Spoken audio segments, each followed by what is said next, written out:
Hello and welcome. I'm Robbie, And I'm Jay. and you're joining us for episode 23 of Generations Apart, the podcast where we chat about gaming and technology across the generations, sharing our perspectives on the past and our excitement for the future. On today's episode, we are looking at the announcements over the last few weeks from the PC Gaming Showcase, the Meta Gaming Showcase, and the Nintendo event. Last week we touched on the PlayStation and the Xbox. This week we're more focusing on the PC, VR, and Nintendo as well as a bonus.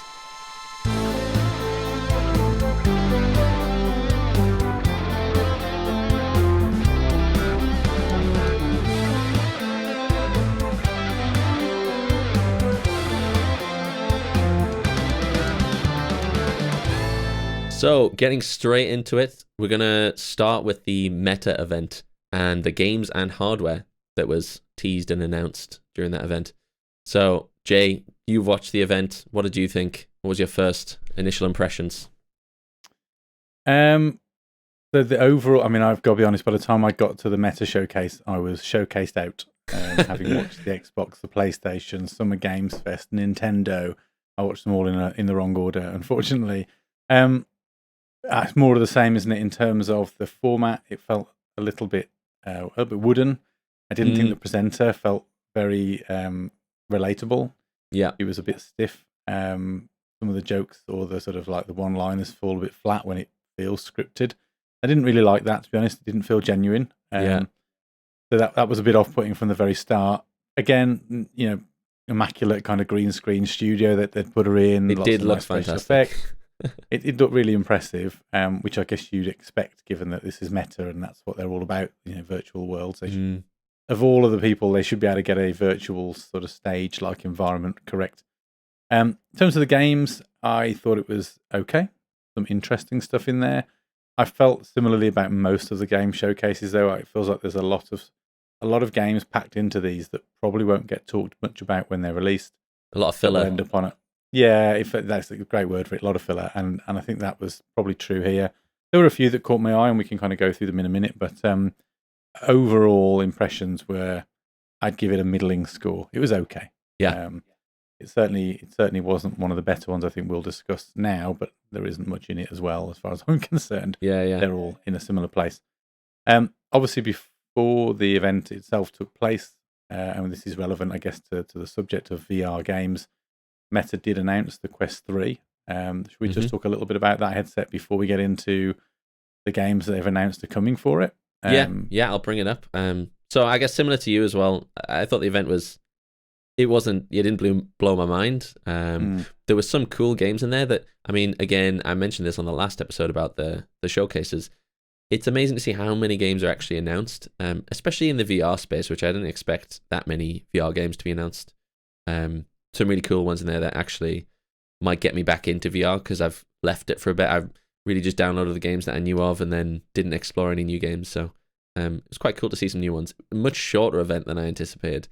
Half of the event seemed to be around like a round table discussion on with some of the developers, which is cool if you want to get in depth on some of the games, like the Assassin's Creed one, which we'll get to later.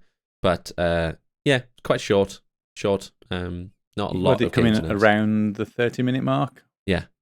Yeah, which is just ever so slightly shorter than Nintendo, which came in at around 40 minutes. So yeah, not as much to unpack there, but actually, even within that 30 to 40 minutes, there was quite a bit of padding. It felt like could have been a lot worse, I suppose, in terms of the quality of what was in those showcases had it gone, an hour or more. Yeah. I'm a bit like you. I was a bit showcased out. I had it running at like 1.5 speed, so that gave it a very different vibe than I think that they were going for as well.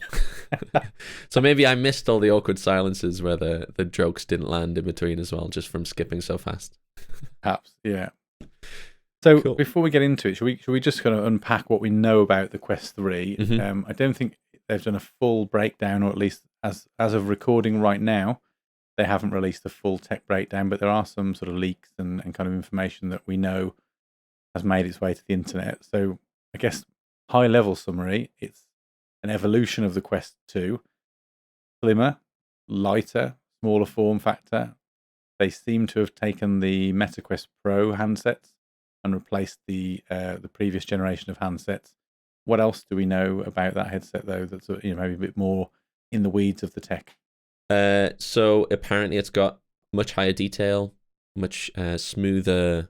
They used marketing words, as opposed to technical details in the advert. So it's sharper and smoother, which I think translate as a higher resolution display, as well as a better hertz, a higher refresh rate, making it feel a bit smoother, is what it sounds like. There was a few leaks, and I brought up an article for those watching on YouTube. The Meta Quest 3 listed early on Best Buy US. So some of the leaks came out because Best Buy accidentally put it on their site early, and there was some hawk-eyed bots that scraped all the details straight away. And it looks like it was up for $499, and it was the 128 gigabyte model that was listed. It also mentions it's got an LCD display. The article says it's unsurprising given it's kind of a budget model that it's LCD. I think that's what the previous Quest was, for example. So it's interesting. So I read the opposite in another rumored leak, which suggested it was going to be an LED screen. Interesting. So I get be interested which one actually ends up being true. Certainly from a budget point of view, the LCD rings true. But having said that, this is being sold at significantly more than the Quest 2 launched at. Yeah. Which they sold at a loss, didn't they, for quite a while? I think the base model was £300. Yeah. And that was 128 gig, and I think then you could pay 400 for the 256. Then they put £100 price increase on both. So actually, this is technically gone up £100 again, if that 499 is true, because 128 gig is still the base model, but that's now, if I've got my gigabytes right, I might have that wrong. Maybe it was 64 gig on the Quest 2 and 128 was the bigger model. I don't know. Either way, it'll be interesting to see exactly what the price is. I don't think 499 is unreasonable for where the Quest is pitching itself. Inflation, innit? I just wonder whether, with the Quest 2 being so successful, a bit like the Wii back in the Nintendo days, not quite the same levels of success, but as a VR headset, breakout success in terms of numbers of units sold. I wonder whether those Quest 2 owners will be looking at this announcement going, yes, I can't wait to upgrade, or no, I'm not bothered. My Quest 2 is fine. I don't really use it enough to justify it. Well, interestingly, a lot of my VR stuff tends to sit on the side gathering dust for too long. Interestingly, to that point, they did make a point of saying on the announcement for the games that all the games that are coming to the Quest will be backwards compatible to the Quest 2 as well. So they wanted to highlight that, it's not all of a sudden making their previous devices redundant. It is something that's going to be cross-compatible. So, maybe... Because the Quest 1 is now redundant. Quest 1 might be, yeah. But the Quest 2... which was before the announcements. Yeah. They had made it redundant. They were no longer supporting it, presumably in anticipation of the Quest 3 launching. But the hardware, I think, just can't keep up anymore. And I think this one actually looks like they've packed in quite a bit of new, cool hardware. And I wonder whether they're still selling it at a loss, even at $499. They've just packed in a bit more hardware. The feature that they highlighted in their advert was the full color pass-through, and so a better kind of augmented reality. We chatted about the Apple Vision Pro headset a couple of weeks ago. I don't think it's going to be anywhere near as good as that, but no. I'm assuming it's going to be better, which would be good. Well, so this is it. What are you comparing it to? Because if you compare it like for like with the Quest 2, then full color pass-through is great because the Quest 2 just had the black and white stuff. Is this now superior to the Quest Pro's full color pass-through? Is it comparable, or is it less impressive? Because to be honest, the full color pass-through on the Quest Pro is underwhelming. Really? And it's got, if the Vision Pro does it as well as it said it's going to do it, then obviously the price is a bit different, but it'll wipe the floor with the Pro. Having said that, seeing it is believing, isn't it? You've got to kind of experience it for yourself and see how that looks and feels. So I'm wondering, and it's hard to sort of read between the lines with the marketing, is the Quest 3 a big leap forward on the Quest 2, but not as good as the Quest Pro? Have they kind of eaten into the potential sales of the Quest Pro here by almost writing that off and going, actually, maybe that's not the future. We're more interested in the Quest 3 now, because they've put the same controllers in with it.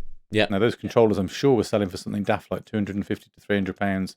Are they the same controllers, though? Because I'm looking at this photo here, and I'm not seeing any cameras on it. And that was the big thing about the Meta Quest Pro. How does cameras on them. Well, I'll tell you what, let me just reach over. So, okay, so for reference, that is the Quest Pro handset. Yeah. My So, I keen don't know. I eye. can't see the pictures clearly enough, but can you see cameras on the end of those? One of the pictures. I can't actually see cameras. Okay, so interesting. It might be an iteration on the form factor, but they found another way to get the tracking halo into these because it needs the whole point of the cameras on this was that it gave them independence from the headset. Yeah. You saw all the YouTubers that's why they're so sticking expensive. the controller behind their back and still being able to hit things and stuff. Yeah. Which although you can in only do if it's reality, got when a I was camera on using it, it wasn't that reliable. I had more problems with these hand controllers than I had the old ones when I was testing the Pro. Oh, out. really? I will say though, I haven't had it on for about 6 months. So Yeah, it might true. be that it's had enough software updates now that it works. I was going to say it's worth testing it. There might be a ton of updates, and you might find that There will be. AR There will be. would be Unless they've updated the headband to make it more comfortable, though, it's not going to change the overall problem I've got with that headset. Yeah, which is my big fat head doesn't get on very well with the weight and the distribution of that headset. But yeah, I mean, it's interesting. So maybe they're not exactly the same. They've gone for the same form factor. I just wonder how the tracking's going to work. Because I thought all the tracking was done by the Halo that sits on the pads. Likewise with the PS5, there was a lot of uproar when the PS5 moved the Halo to your wrist from the end of the controller because they was worried about the tracking. So how's that being overcome with these? It'll be interesting to find out. Yeah, I'm looking forward. Do we have a date of when it's going to be properly announced? I think it's just fall this year. I think so far is in terms of announcements, no. I think release is later this year. It'll be in time for Christmas.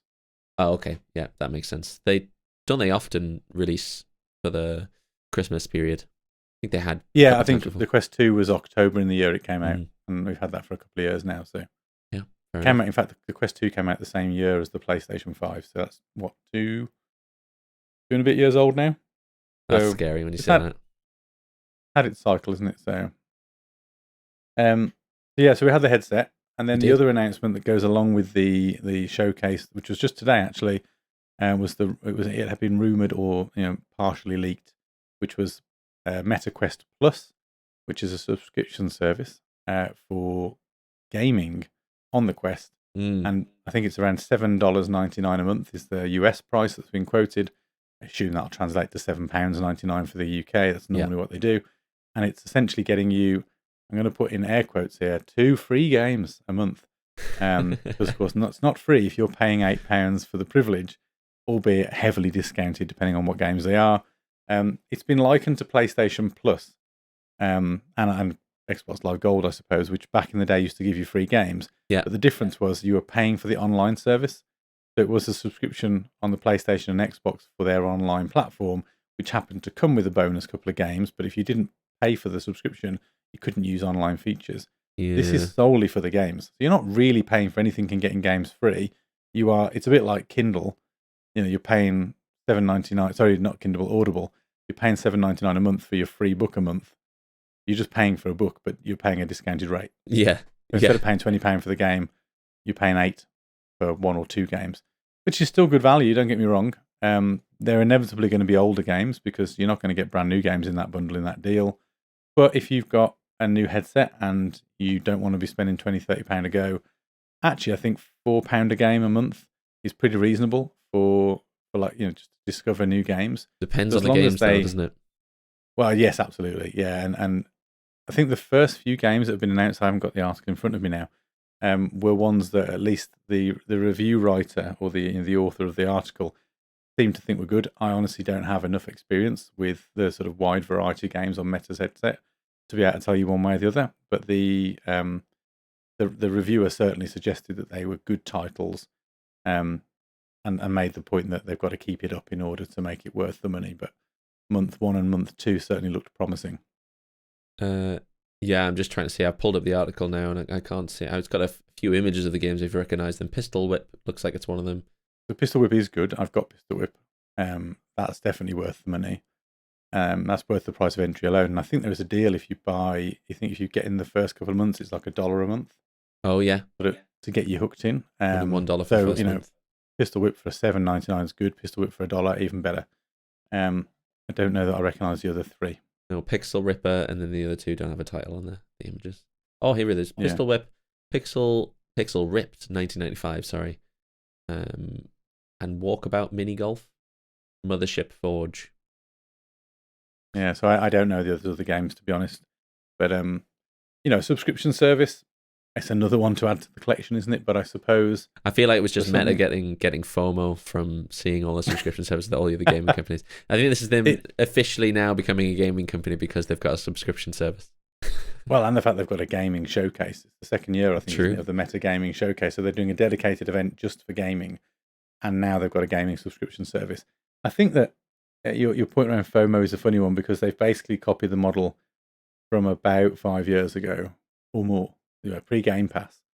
Now with the world of Game Pass and PlayStation's now subscription and the catalogue, this feels a little dated. It feels like it would have been better to pay for access to a library of games. But I wonder whether or not there's a lack of confidence in the strength of the catalogue to be able to offer that. And whether or not they think that gamers, maybe what they're looking to do here, perhaps, is to get more repeat use of the headsets. Because if I'm not saying all buyers of VR headsets are like me, I recognise that I am a bit bad when it comes to just sort of buying things and not using it. But a lot of my VR headsets, because of the hassle in terms of sort of hooking them up and playing, don't get a lot of use. And I wonder if this is their way of trying to make sure that gamers or users in general coming back to the platform a little more regularly. Yeah. By giving you at least a monthly reason to nip back in and try a new experience. Because like I said, I genuinely haven't removed the Quest Pro from its dock for about 6 months. Yeah. Which is terrible, but it just hasn't got anything that makes me want to put it back on. Yeah.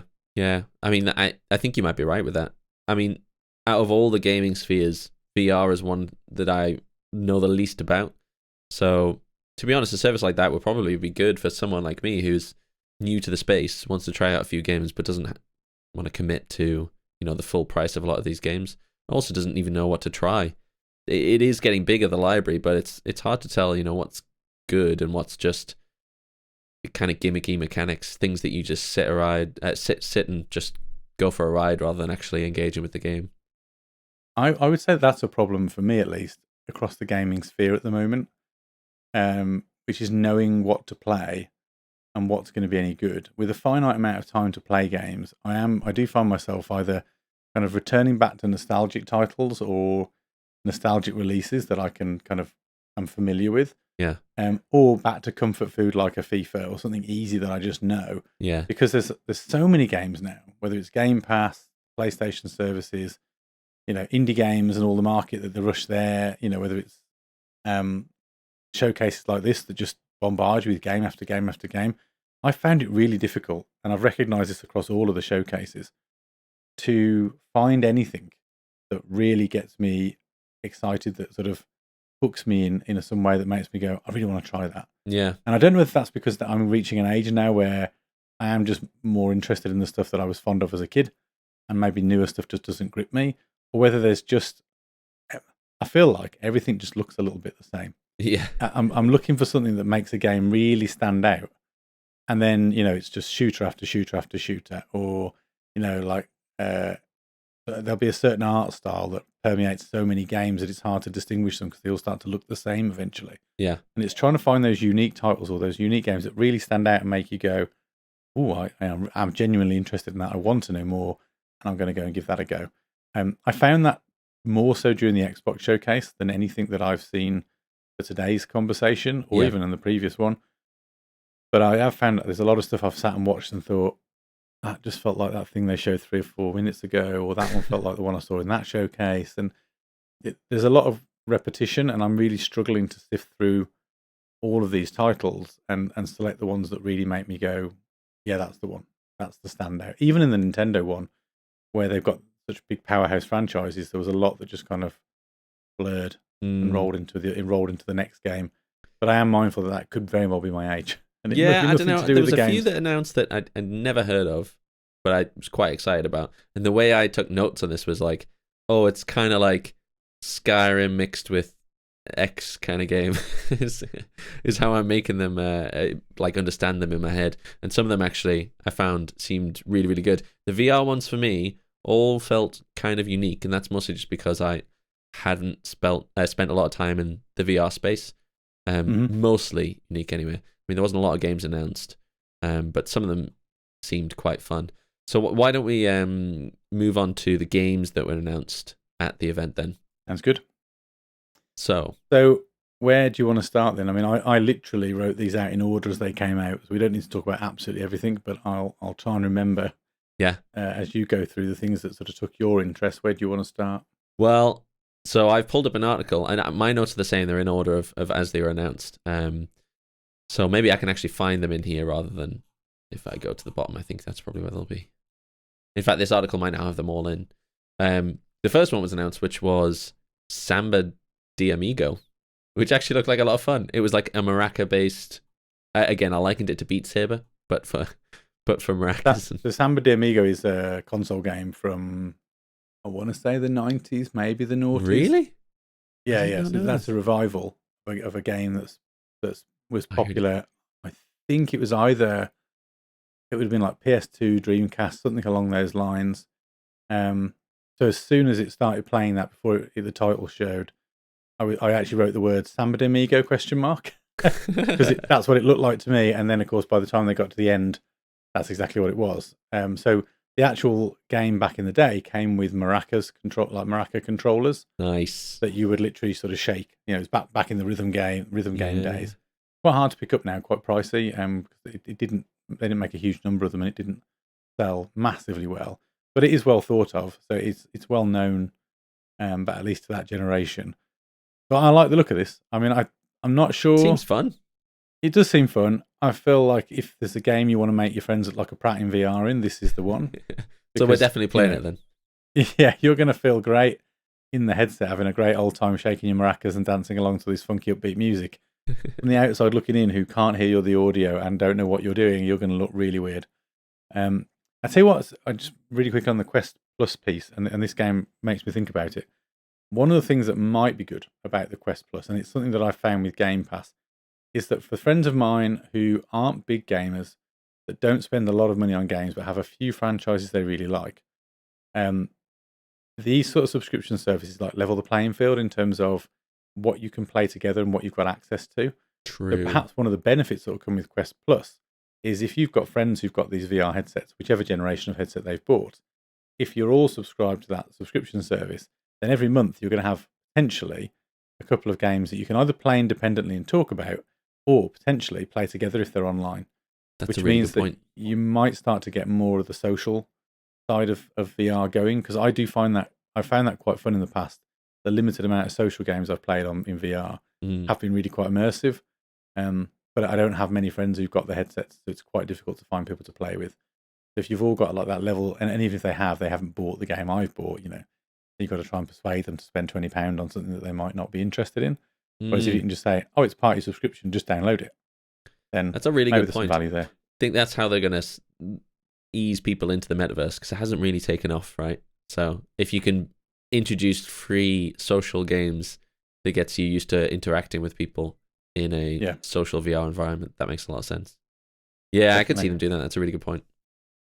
Sorry, just the Samba de Amigo having the multiplayer online component just made me remember that point. So after Samba de Amigo was I Expect You to Die 3, which on the basis that it's called third in the series, is very much it's a sequel. The two before it, I think, were on offer as part of a bundle, as well as the announcement. I thought it looked quite funny.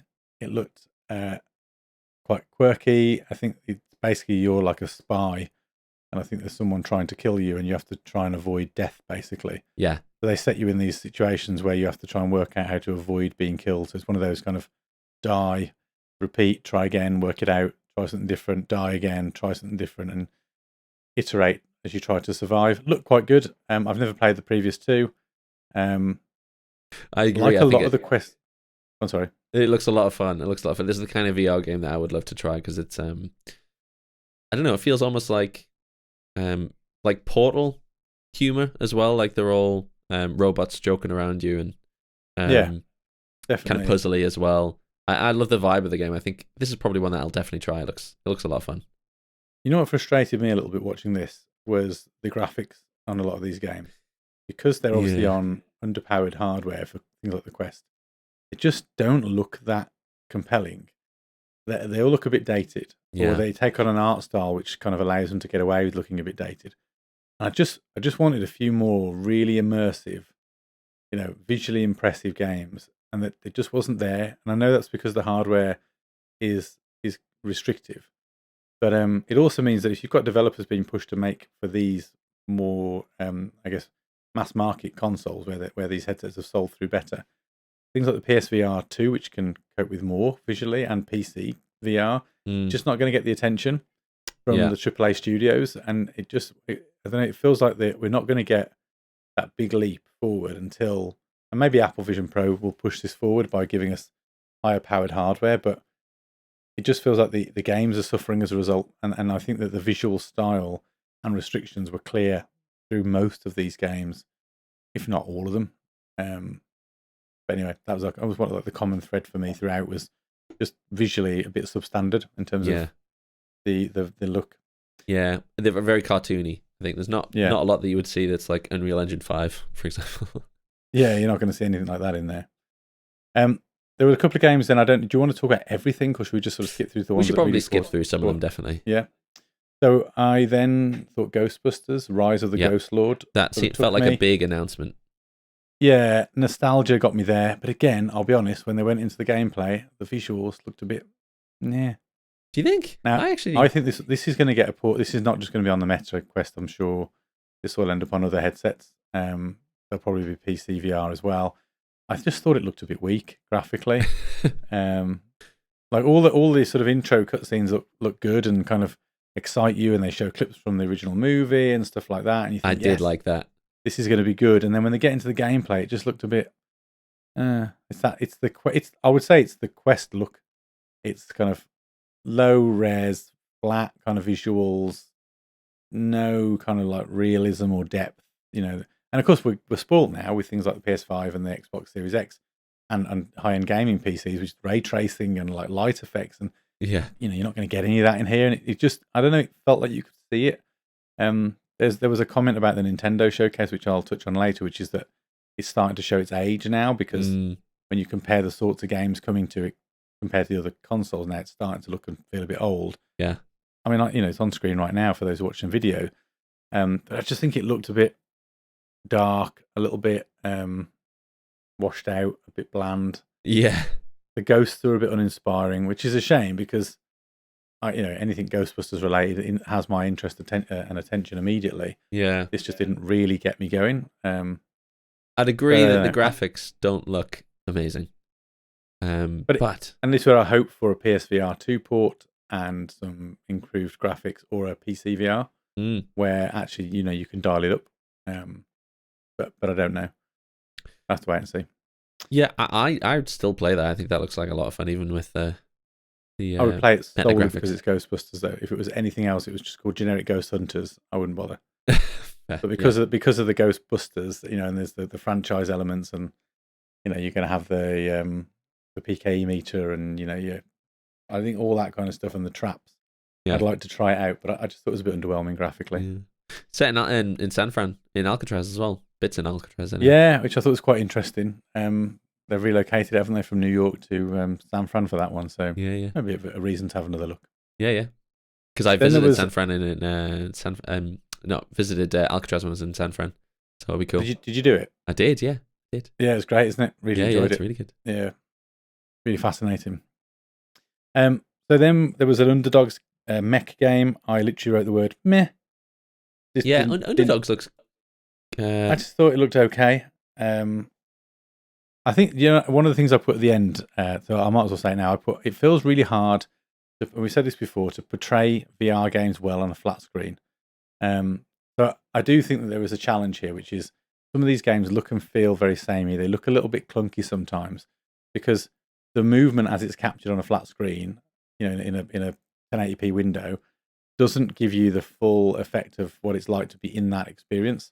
Yeah. So I think sometimes some of these games do look a little bit disappointing. Yeah. Having said that, I still think that it was a genuinely underwhelming selection of games. Yeah. But I do think it is harder to make them stand out when so much of the experience is lost when you're not experiencing it in full VR. So yeah. There's a small pass there, I think, compared to some of the other showcases. That's definitely part of it. Watching VR games through a standard screen is never going to be as impactful, is it? And I think even when you're wearing the headset, you can forgive a lot of the graphics because you're in it. The immersion gets you in, doesn't it? Whereas if you're seeing this on a 2D screen side by side with the Xbox and the PlayStation releases, then it definitely does look a bit rubbish. Yeah, and I did put here my sort of general summary was no world, characters, or stories that really captured my imagination. But I kind of came away from it going, yeah, there's some interesting stuff in there, but nothing that made me go, that's the one I want to go back for. That's the one I want to wish list or get on day one. There was a sequel to an NFL game, which I think had sold quite well. Yep. It was a really cheesy and awkward interaction between the host and this NFL guy. Yep. And it was very clear they were in two different rooms and weren't together, and the interaction didn't feel right. And there's a really weird problem that Meta have got with their announcements. And I said the same thing back when they did their the event last October and they announced the Quest Pro, which is that they do these, they film people. I don't know why they do it from like a production perspective. It's all done to save costs and save on retakes. They get each person in, they green screen, and they film them doing their bit, and then they splice it together. Brilliant, clever. The problem is they just don't get the eye lines right, and it gives it away. At least to me, makes it feel broken slightly. Back in the event in October, they had the big tall guy whose name has now escaped me, and Mark Zuckerberg. And every time that they were supposed to look at each other, their eyes were completely off. Very clearly weren't together when they were filming it. See, I never noticed in this situation. What, sorry? I never noticed these things. I think you might be in this showcase, the female host and this guy from the NFL were quite separate. Like they distanced them quite a bit in terms of this virtual studio. And there was a bit where he was talking to her, and she was looking at what would have been his shoes or like his knees. Just wasn't looking at him in the face at all. And clearly wasn't in the room with him. And then the awkward interaction at the end where he says something and then she reacts to him. It was so wooden. It just felt, it takes me out of the immersion. He didn't even say this looks great, and he looked around the set. Which I wonder what he was great. actually And you're like, saying. no, mate, this looks like a green screen. We're not daft, Yeah, exactly. It's that sort of thing where I think I don't see the need for it. Why try to pretend? We know it's not real. Just crack on, Why have an interaction? Why not just let the guy talk on his own? Why pretend that they're talking to each other? But it took me out of the immersion for a moment, and I literally had to type it out. I was like, I just put cheese interaction. They clearly weren't together, And see, I didn't even notice that.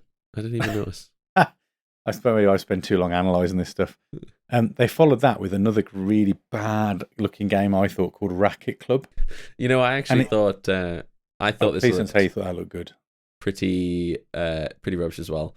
But it looked terrible. The music they put on it had like a bit of a beat, and it sounded like it was building. It was getting quite exciting, and then the visuals was tennis. I would describe it as tennis in a box because there's no movement from the feet. There's no actual court, and the interaction looks so bland. I mean, you're showing it now on screen, and even some of the shots, some of the motion tracking look really janky. And I just thought, what weird shit thing to showcase. Here's, I would call it static tennis. It's just no one moves. Look, it's like tennis meets badminton meets, it's like big table tennis. I don't know. How would you move? Really weird in your room. You what? Sorry. How would you move around your room with tennis though? But you couldn't. So I understand the restriction, but then just don't make the game. Like, what's the point? Like, it just looks boring. I mean, look at it. Even the videos of it just looks boring. I don't know. I just thought it was really weird. It reminds me of remember Wii Sports? Yeah, but at least that you had like a court you were looking at. I mean, this literally looks like a tennis court that's been put into a small, tiny box. I literally wrote the word, this looked really boring. And I haven't been mean on many of them, I'll be honest. I've picked a couple there in a row that I've picked on. Most of them I was kind of, yeah, okay, meh. This one I literally wrote, this looked really boring. I just thought, why would you showcase that? It was then followed, though, by something called Vampire the Masquerade Justice, which I actually did like the look of. I thought it looked pretty. I thought Venice was a really interesting setting. The final screenshot was a little bit generic, with this kind of shadowy, hooded character jumping into a cityscape. Felt a little bit like we've seen that before in terms of posters and visuals. Felt a bit Assassin's Creedy in a way, but as a game, I thought it looked decent. Thought it would be quite an interesting one to play. So yeah, I like that one. Yeah, there was a couple of vampire games announced. Of the two, I think this one looked much more interesting. You actually, I think, play as a vampire, right? And you certainly appears to be the impression they're giving. They don't give much away. It's quite a short trailer, I think. Yeah. So it's quite. I mean, it's cool if you want to be the bad guy for a bit, be a vampire hunting people. The other vampire game was announced, which you might have skipped over in the list, was more of a puzzle based. You've got to. I think you've got to be quiet. You've got to be stealthy. You've got to move around as you try to assassinate. Silence is golden. Silence is golden, we did jump over that one. Yeah, So, wait. You've got to assassinate these vampires that are in their tombs, and you've got to do puzzles to open up the tombs really quietly. And I mean, it looks kind of cool, but this one looks much more fun. Again, though, the graphics aren't great. That was the picture I was referring to that just felt really generic. Looks like Assassin's Creed. And this is maybe the problem. Like, I'm just getting a bit overly critical, but everything just kind of feels a bit lacking in originality. That's perhaps where my issue is. Some of this stuff just feels a bit copy and paste. Yeah. The next game was a particularly example of that, which was called Dungeons of Eternity. It had an interesting setting. It was like, I think it was like medieval looking. I put the graphics were okay, but I literally put the words. It felt very generic, and it looked like it could be any number of other kind of medieval like dungeon sword games. And if you look at the sort of screenshot that finishes the trailer, you've got these real nondescript looking, real ordinary looking characters from that kind of a period. Yeah. Don't think it looks like a bad game. Don't get me wrong. I'm certainly not saying it looks bad, but it just looked like something that I've seen a number of times before already at this point. Yeah. In VR, and I just wanted something that gave it some uniqueness, that gave me a reason to want to play this over the other countless number of games that look and feel very similar. It's weird. Graphics aren't amazing. Yeah, it's weird seeing this game announced in the same event as Assassin's Creed, because it does look quite similar to what they're aiming for with Assassin's Creed as well. Well, this is the thing. They didn't really do much with Assassin's Creed in this event. They glossed over it. They acknowledged it was coming, but said go and watch the Ubisoft showcase. So potentially one of the more visually appealing games they didn't even show. Oh, well, they did, didn't they? Because they interviewed the guy, talked about how they built it. Yeah, but afterwards, but they didn't show any trailers for it. And then the full deep dive was done at Ubisoft's event. Oh, I might have missed that. I thought we did see a bit of it. Oh, you haven't got the visual I was looking at. There was a visual of some of the characters from it. It just looked really ordinary. Yeah. Then there was a really interesting one, which brought back some very nostalgic memories for me. So I don't know if you were ever familiar with The Seventh Guest.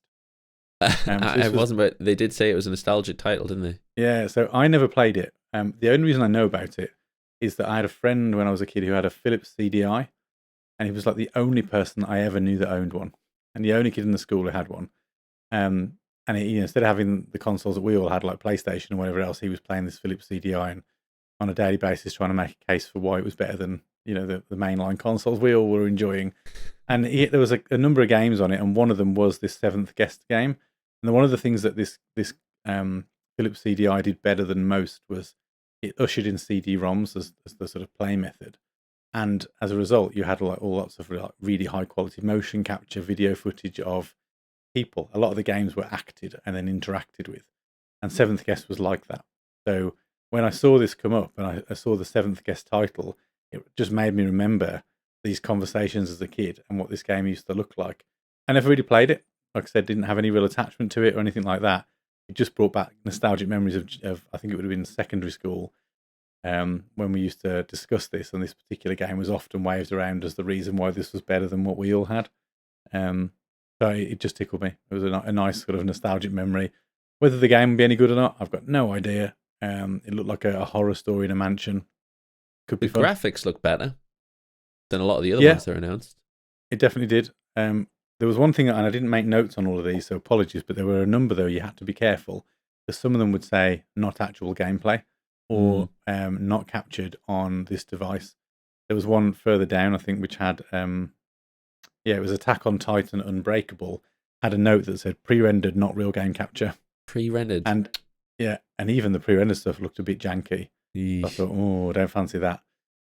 Before that was announced, so there were two other quick ones. So Arizona Sunshine 2, it was like a CGI-ish possible in-game trailer. Again, that will be ported across a number of machines. I had that on the PSVR, the first one. The only real difference, or the only thing they showed on this one, is you've now got a dog. Yeah, So, which looks everyone, cute. everyone likes an I in-game feel like I dog. saw in the many showcases that we watched for the last 2 episodes, I feel like I've seen that announced on another console somewhere, maybe a non-VR version. I don't think it's a non-VR game. Oh, I think it okay. is only VR. Maybe I'm confusing it with something else. The But style then, of the game with again, the zombies and dogs are not uncommon now. So again, this should be like games blurring into one. There was the one at about this Fred, point. and he was like pretending to be a therapist or something. And he was talking about, I've met a friend, he's called Fred, and then it's all the zombies. Maybe I just saw a trailer for this game, like a separate one. And maybe you did then. I wonder if it was on the. It wasn't in the PS one because they didn't do any VR. And they did a couple of PSVR 2 titles. I wonder if it was in there. Oh, Or maybe it it was in the the PSVR PC. too. It might have been in the PC gaming showcase as well. I don't know. Hmm. That was the first time I felt like I'd seen it, but then maybe I tuned out from the PlayStation one. Yeah. They also Oh. announced Stranger Things VR, which at Yep. first sounded really good. They said psychological horror, and I thought, wow, that sounds really cool until they showed it, and then I went, oh, Yeah, again, same graphics. attack of the issues, art yeah. style. Yeah, like we can't do good graphics, so we're going to do cartoon. Are you a And I fan just of went, Stranger Things as a series? yes, very much so. Although I will sound not up to date. I think. Oh, this is I'm based on the latest season as well. This Yeah, one. I've never seen the stuff with Vecna, Oh yeah. so I don't quite understand the story. But I did think, I mean, I didn't need to though to get excited for this, and then the trailer just left me wanting a bit more from Mm. the visual perspective. Again, it just felt like, I don't know, you're going for psychological horror, and I'm watching a cartoon, basically. What I do like about it, I agree about the graphics, but what I do like about it is it's an interesting take on it that you're Vecna instead of who you would typically expect to be, which would be L11. Yeah. So you're actually a bad guy, I guess. Yeah, trying to defeat I did L. like that twist. I literally wrote psychological horror. You are Vecna. Not sure about the art style. Yeah. Then there was some nostalgia again. I don't know if you had previously played Bulletstorm. When it was on the 360. The Bulletstorm's getting a bottom-up remake in VR. I played that through on the 360.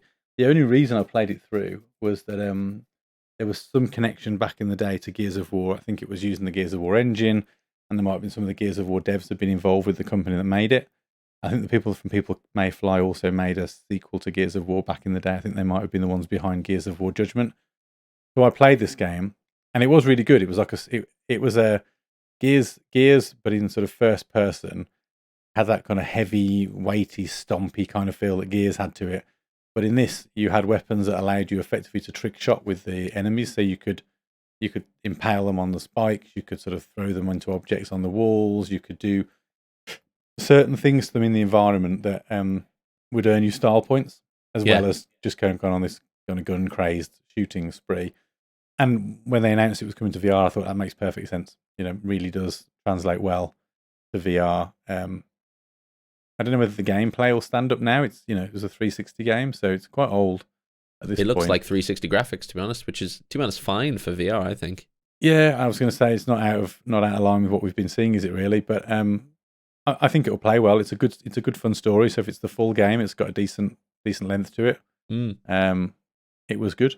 Yeah, they So mentioned the trick shot a bunch of times, the announcers. Yeah. And I wasn't sure what it was, but yeah, that's really cool. I'd be up for that.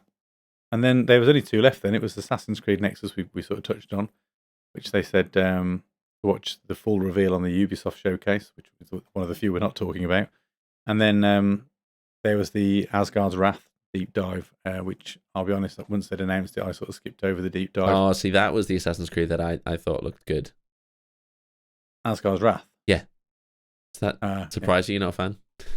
No, I mean, I don't get me wrong. Again, it looked interesting. I think it's a sequel, is it? It's a follow-on from the first title. I mean, they'd left it to last, and my assumption was it was popular and it sold well. I'd never played it personally, but again, just graphically better than some of the stuff we've seen, but still not remarkable. I think graphically, actually, this one is definitely one of the better ones. I think it's probably going to be a better experience, though, either on PSVR 2 if it was to come to it, or on PC VR. Yeah. So it's probably one of those that I would just get the link cable or connect. I've already got the link cable. If I owned a headset and a decent powered PC, I'd get the link cable and just play the PC version. Yeah. It says that there's 60 hours of content. Wow. In the game. Yeah. And you get a dog jaguar style companion to ride around. Okay. They revamped all the mechanics for the weapons. I think in the previous game, it sounded like users got frustrated with the blocking and deflecting mechanics that you had to do before you could even hit anything. So now it's just like you can slash as much as you want, it looks like. Yeah, I mean, to be honest, the mechanics look really, really quite fun for hand-to-hand combat kind of games. So I would be excited to try that, I think. Oh, don't get me wrong. If there's an option to give it a go, I definitely would. Whether I would do it on the Quest, though, and perhaps look for something a bit higher quality in terms of graphics. There'll be a bit higher quality versions of it, I'm not sure. Open world as well. They said very large world. Yeah. Which I think is not that common in the VR space.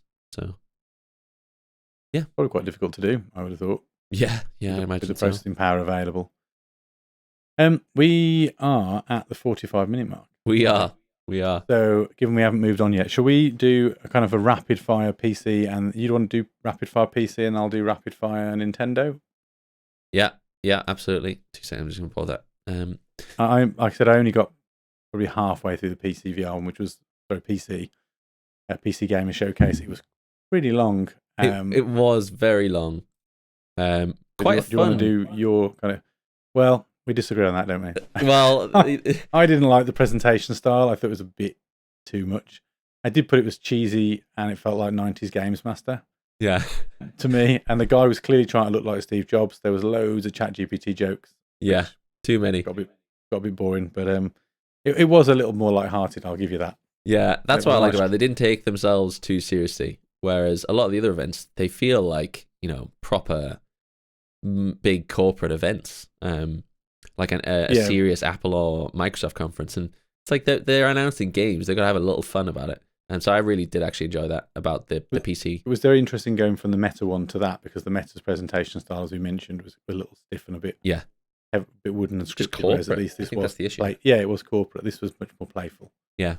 For context, the gimmick was the main host, the guy decided to replace his co-host with a AI bot version that would generate ideas for games, and it was like, oh, can you make me a game that's a combination between this genre and this genre? And then they would announce the game that is being the combination of those two genres. So it was quite fun. I enjoyed it. I enjoyed the bloopers at the end. I don't know if you stuck around. Oh, you haven't seen. I didn't get to the end. No, I hadn't finished it. It was really funny, actually. The bloopers. Behind the curtain of like they're trying to do these bits, but then they keep messing up. It actually looked quite funny. Fun to film, I reckon. Okay, so rapid fire. The games which I thought were interesting. I mean, there was so many games announced in this one. Too many to go into, definitely. Frostpunk 2, every article I've clicked on seems to be way up at the top of the list. Now, they didn't reveal that much on the game itself. The trailer didn't really tell you that much about it, but there seems to be a bit of excitement around it. This was a teaser, and it's coming out next year. It looks a bit literally just CGI, wasn't it? There was nothing more to the trailer. It was very kind of light on detail or gameplay. Yeah. Very dark, dystopian, futuristic. I think it was they toyed with the idea of kind of different universes that you could potentially build up in. I don't know. I'm excited to see that one because it looks kind of dark and moody, which is more my kind of game, the dystopian styles. Teardown creative mode, which I've seen in a few different announcements across the PC and PlayStation, Xbox. That's been mentioned a bunch of times. It's like a pixelated Minecraft style destruction game. It looks like with heisting mechanics as well. Let's see what else there. Let's see what else is on this list. Nivalis. So, I was going to say there were a couple that I made a list of the ones I'd gotten to, but there was 4 as I'm just looking at now that stood out to me. One of them was that Nivalis, which I just wrote here, cool, futuristic looking title, pixelated art style, but it still had kind of some really interesting visuals. And I think the difference here going from the Meta one to this is that all of a sudden everything looked really impressive, even when they were pixelated art styles, because of course they're running on much more powerful hardware. but I thought Nivalis looked really cool. Kind of had like a pixelated cyberpunk vibe to it, which I liked. Yeah, I like the world here. It is very kind of futuristic cyberpunk. It looks quite cool. I'm not sure what kind of game it is though. What did I note on it? Yeah, City Explorer. I think it's like, I'll tell you what it reminded me of. If you ever played Stray, the cat game. No, I know you have. Yeah, I have played it. It looks that kind of world, where it's a lot about exploring and maybe doing a few puzzles and investigation, but in that dystopian, futuristic, neon style. So yeah, it looks quite cool, I think. We have. I'll probably not go through all of these. You just scroll past. I was going to say that was the other one that stood out for me. Was it? First, This article's for you, Jay. Yeah, I don't know that I'd necessarily play it, but it was. I wrote here that it was cartoon style, kind of cutscenes, but then it jumped to what looked a little bit kind of like Simsy, in terms of like this sort of space management sim. Sims in where space. your characters kind of moved a bit like Sims in space. Thought it looked quite interesting. The story was kind of 90s cartoon vibe, which actually wasn't the first time we've seen that kind of art style leaned into. So whether we're going to see a wave of these like 90s and early noughties cartoon, Saturday morning cartoon vibes, but that's what I got from this, and I actually quite liked it. So I sort of marked that one as being one that sort of piqued my interest. Yeah, piqued your interest. Look at that. To quote our, yeah. I must have missed this one. I didn't even write down the title. Oh no, I did write down the title, but I didn't get any notes on this one, so must have blown past me that one. There was the Ebenezer Scrooge, and the Invisible World, which is a platformer based on Scrooge, in old London. It looks like, which looks kind of fun, cartoony as well. It's got that 90s cartoon vibes, as you say. Yeah, that's what I sort of wrote down. That was my kind of the vibe I got from it, which I quite liked. This one I also wrote down. So Ebenezer and the Invisible World was a world premiere for this. It had a Christmas setting, Metroidvania they described it as. Yeah, I quite liked it. It looked quite good fun. It does, yeah. Yeah, looking at the trailer it's not now, normally my style of game, to be honest, but I liked the setting. The visuals appealed to me. It had a nice kind of art style to it. Looks like a fun like arcade, like something you could pick up and just mess around with for a bit. Yeah, I liked the look of it. So that was one that did take took my interest. There was then a game called Warhaven, which I just wrote. It looked very like For Honor, which was I don't know if you ever played For Honor back on. Well, it's on the current gen of consoles, but it was on the Xbox One originally. Really, really interesting concept, but one of those that's very hard to play online with others because unless you're playing it regularly, you lose touch with the winning moves and how to best your opponent. So it kind of a lot of the fun of that game came out of it. But that's what Warhaven reminded me of. Yeah. And the only reason I'd noted it down is that the game that followed it, which had a really weird name, which was Dwarf. Dwarf, yeah. Which I wrote here was Command and Conquer style retro graphics. I liked it. Looks a lot like Command and Conquer. I remember seeing that. And it's the sort of thing that I prefer to play on a PC.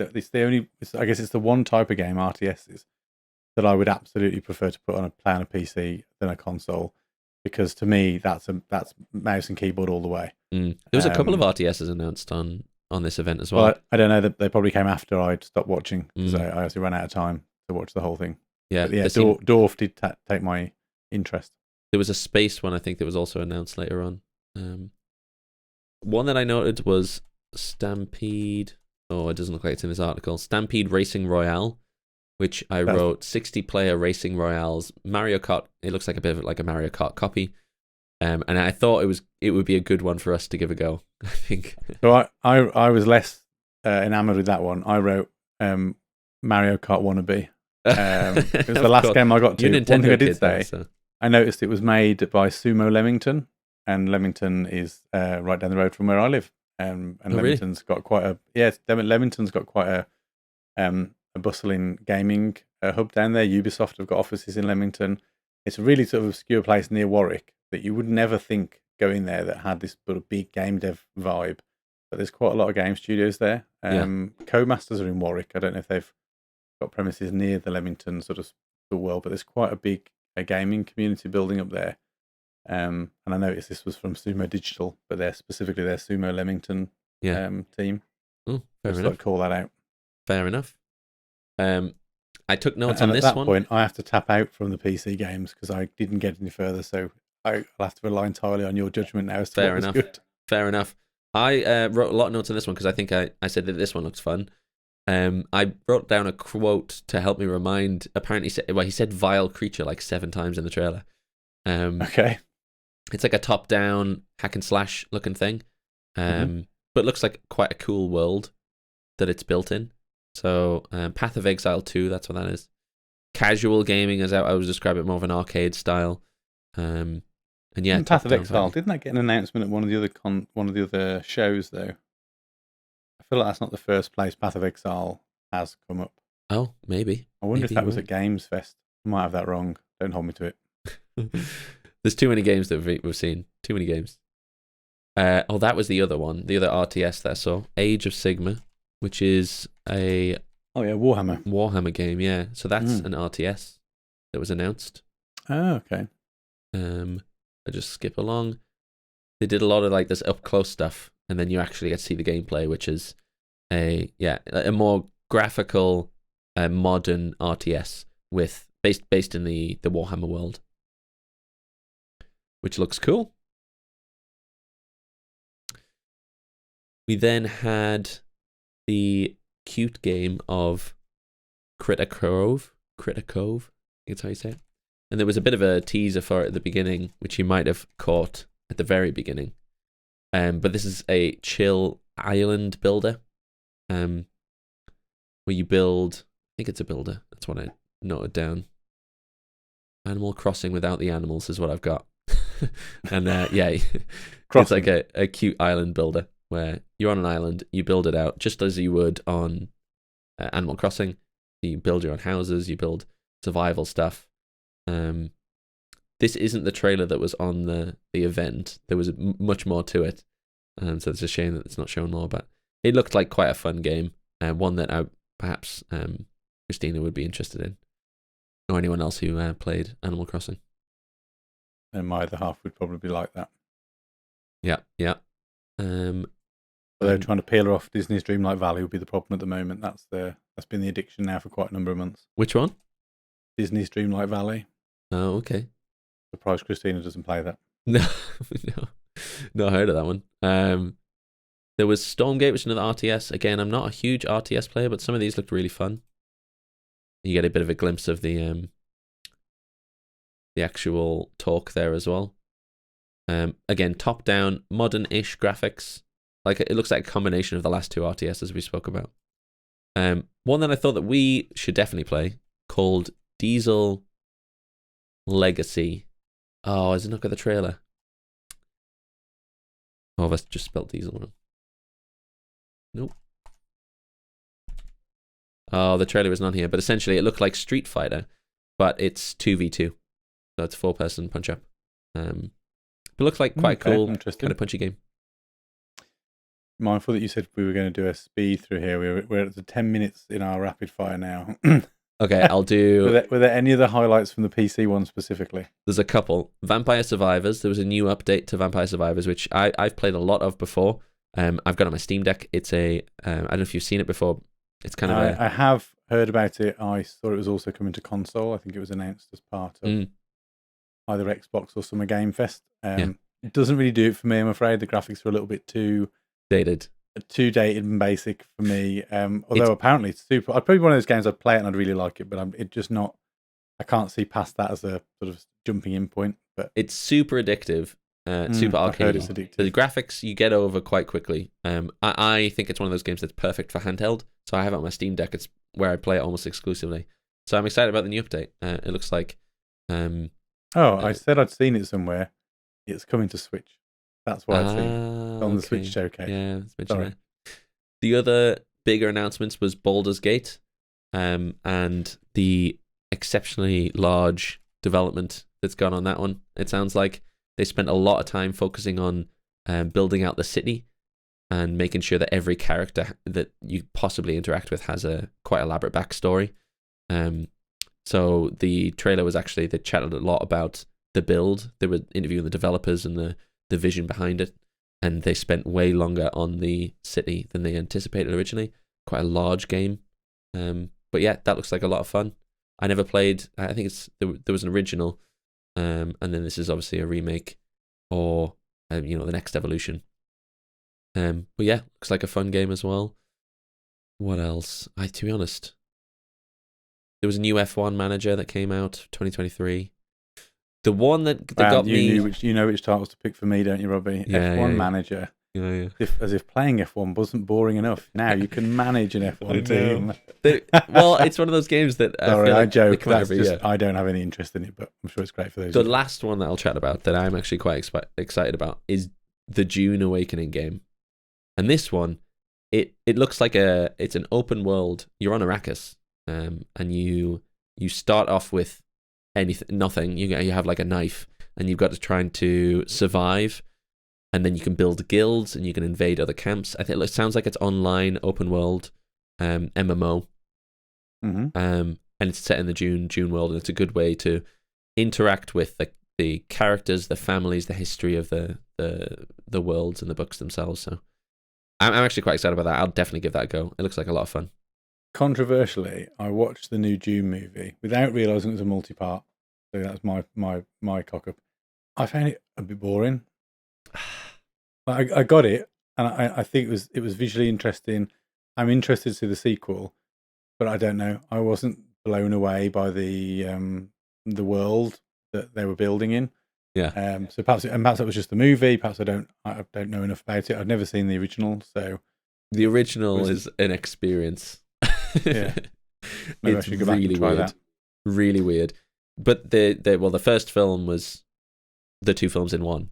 But so it's quite compressed. You fit a lot in. Probably a bit too busy, I think.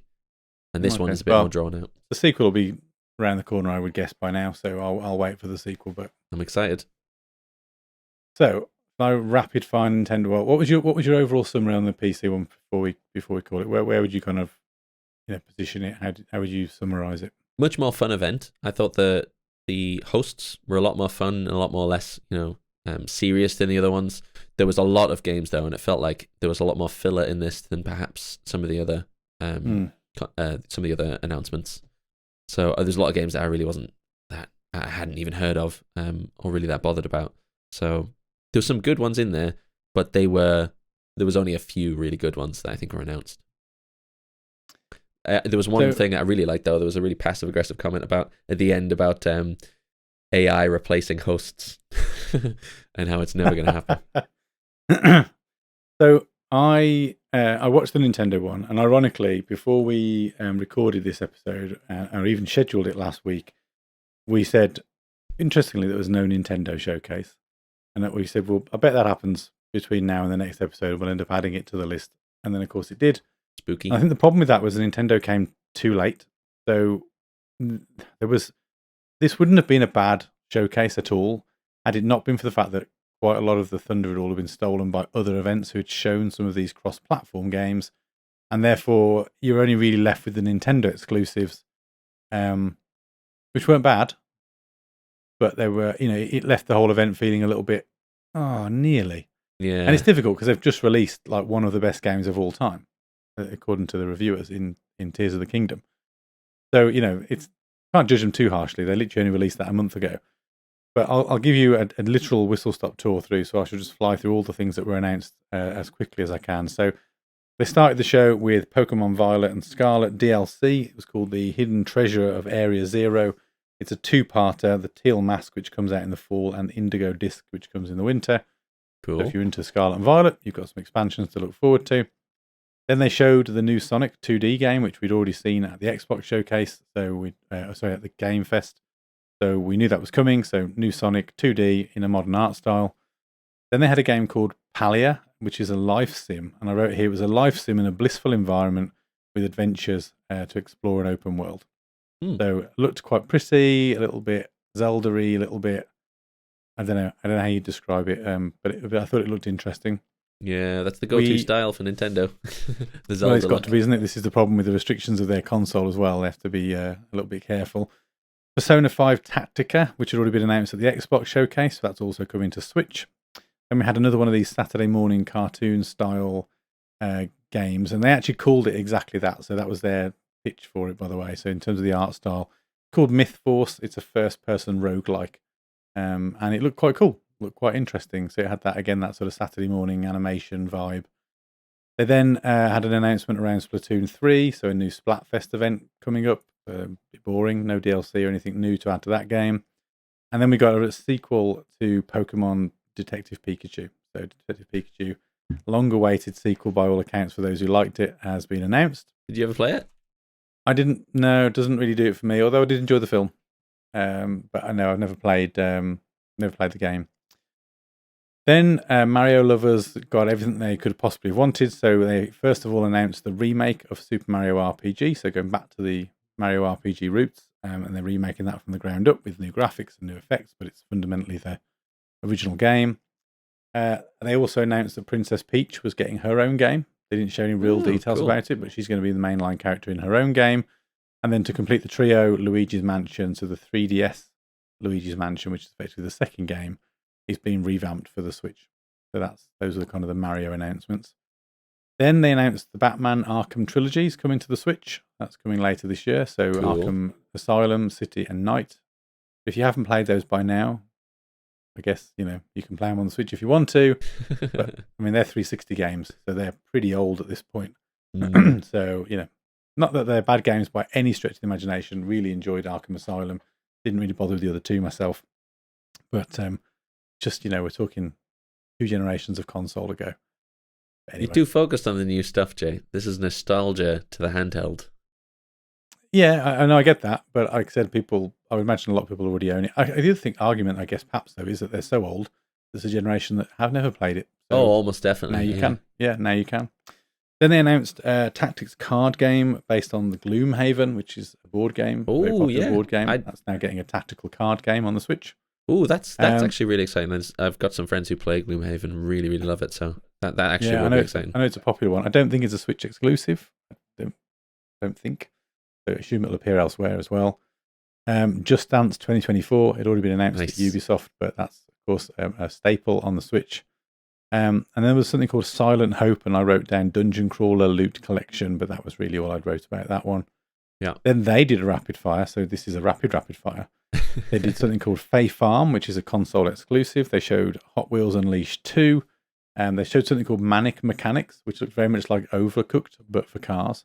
Oh, so if you've played cool. Overcooked, this one's for the cars. They did DLC for Mario Rabbids Sparks of Hope. And then they announced Dragon's Quest Monsters, which looked like Monster Hunter meets Pokemon. Generally looked quite good. They shared more details on Pikmin 4, which is coming out in July. And they also announced, and they've done this a couple of times now, where they announce something and they release it immediately, which was Pikmin 1 and 2 HD remasters released today. Those are immediately available on the store. Those are the GameCube releases. So we've got, I think there's a Pikmin 3, I want to say is either Wii U or Wii. That hasn't come out yet, but the 2 GameCube ones are being remastered. They also announced the Metal Gear Solid Master Collection Part 1 coming to the Switch, so you could get all your Metal Gear Solid games on Switch if you wanted to. Vampire Survivors, we've already touched on. Mm-hmm. That was coming to Switch. And there was something I thought looked quite interesting called Headbangers Rhythm Royale, which was like a mini games collection. Looked like that was quite good fun. Penny's Big Breakaway, which was a platforming adventure game. They announced the additions to Mario Kart 8. So I think we're on wave 5 now of the DLC pack. The new maps. Some new characters and a new track. Yeah. Ooh. There'll be 4 new tracks, but there's 1 brand new track and there'll be 3 reworked tracks. They'll incorporate, but there were 3 new playable characters as well, like kind of fringe characters from the Mario universe. Star Ocean 2 is getting a remake, and that was quite well received, I think. Another WarioWare.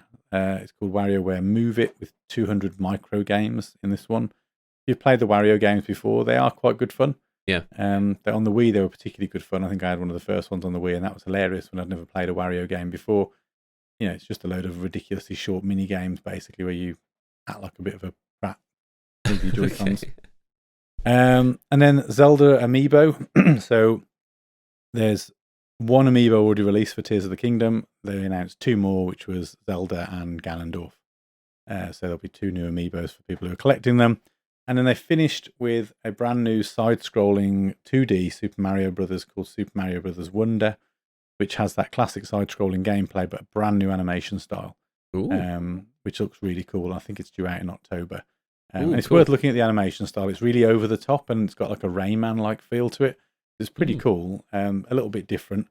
It does. Someone joked. One of the YouTubers I watched said it looks a bit like Mario's experiencing a bad trip on one of his mushrooms because it's really psychedelic and kind of taking the Mushroom Kingdom to the next level with all the weird stuff that happens. And at one point, he turns into an elephant version of Mario.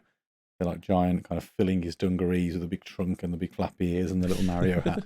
It looks very quirky, but it's a 2D Mario, so we'll can't go wrong with a bit of 2D Mario, but equally not kind of blowing you away. Yeah. Almost certainly now they're probably saving Mario Odyssey sequel for whatever the next handheld is, and it'll be a launch title, I would have thought, for the next Switch Pro or whatever they call the next thing. And that was it. That was a literal whistle-stop tour through Nintendo. Like I said, not bad at all. It was in 40 minutes, so it was compact. They got through it. I'm always a bit disappointed when things like Splatoon 3, for example, they just announced a Splatfest. But you could have done that in a blog. You didn't, or you just dropped a trailer on YouTube. You didn't need to do it here. People are coming to this event expecting kind of big releases, and those sorts of things felt a little bit like filler. The Princess Peach game, they shared absolutely nothing. They just announced it, which again, maybe it's too early. They've not got a lot to show. One comment that did come up a lot was, "Where's Metroid Prime 4?"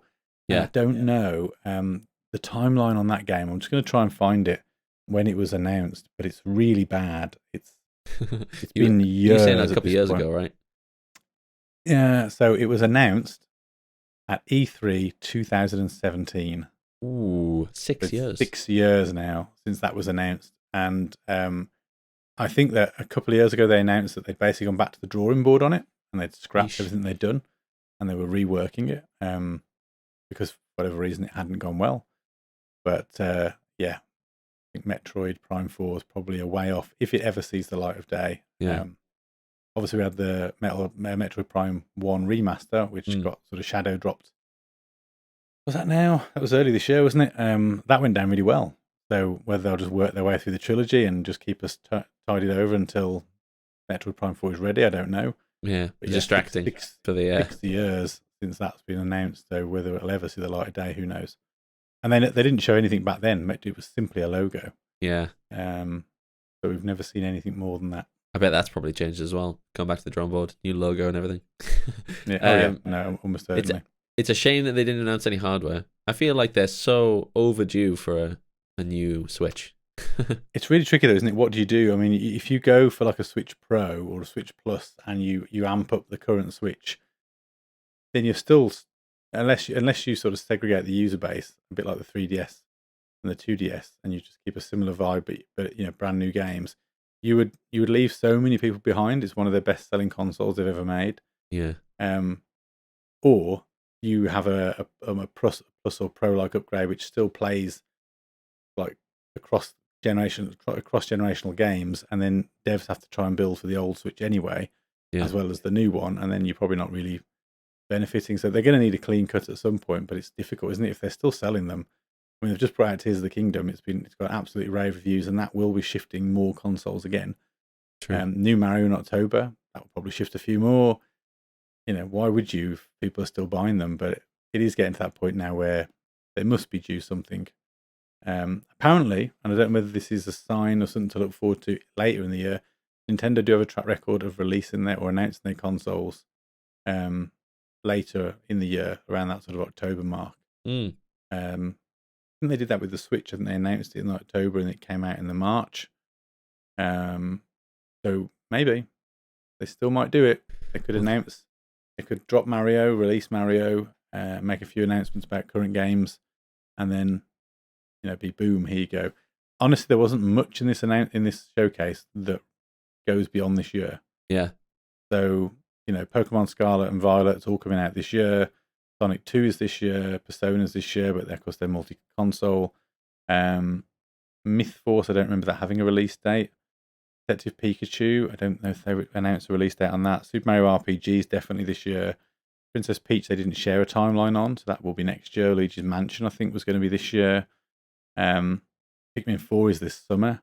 So like the big Nintendo franchises, there's nothing really other than Peach that goes into next year. Yeah. So that could suggest that they're holding back now and they're lining up their next wave of games for the new console. Yeah, because the announcements are out of the blue as well. They're not really expected, things like that. So anything can happen. Well, because they don't run in line with the other consoles, so they're not worried about Xbox and PlayStation and competing with them. They'll release it. But the other thing is, the other slightly worrying thing as well, if you look at Nintendo's history with consoles, they do tend, not unusual, to have a blip with a console every other generation. So, if you look at Super Nintendo, obviously sold extremely well. The N64 was pretty popular, but then had the PlayStation to compete with. The GameCube didn't do well against the PlayStation and the Xbox, really struggled. Then they had the Wii, which was a runaway success. Mm-hmm. Then they had the Wii U, which was an absolute disaster. And then they had the Switch, which is a runaway success. So, what's next? Yeah, what will they do? I don't think I'll be surprised if they iterate too close with the Switch. But equally, as a sort of a handheld hybrid format, they seem to have struck gold a little bit, and people love it for that flexibility. Yeah. Would you risk moving away from that, especially when your competitors aren't doing a particularly good job of getting up in your face about it? They're not competing in that space. True. So they could afford to go for an upgraded Switch potentially. Yeah. But they'd have to do enough that made it feel like it wasn't a mobile phone style incremental update. What are they going to do to it that makes it feel next gen? Yeah. Or even current gen, to be honest. Yeah. It's their last gen now, really. Like with most things, I think that's going to come down to developed games on it as well. Well, yeah, the Switch is quite a few years old now at this point, isn't it? I think. Oh God, yeah. It'll come out in like 2016. I was going to say, yeah, it's got to be maybe even more than that. When does the Switch get announced? So yeah, it was March 3rd, 2017. Yeah, so it's 6 years old now at this point. Not too bad, but it can't have that long left now. It was underpowered when it came out relative to its competition. Yeah, definitely. Definitely. I mean, we're theoretically halfway through the life cycle of the Xbox Series S, X, and the PS5 at this point. Oh, that's depressing, because I was going to wait and buy it when it's cheaper or when the Pro comes out or something. I think one of them has come out and said that you're not going to get anything until 2018 now, so you might have a little bit of time left yet. You got a while. 2018? They'll be good for a while. 2028, sorry. Yeah, I was going to say, go back in time. 2018, yeah, going backwards. But there you go. Cool. So we've yet again done our usual job of crashing through the hour. We just have so much to chat about. Fashion. It's just too much. There's just too much. Too many games. Too many games. Yeah. Right.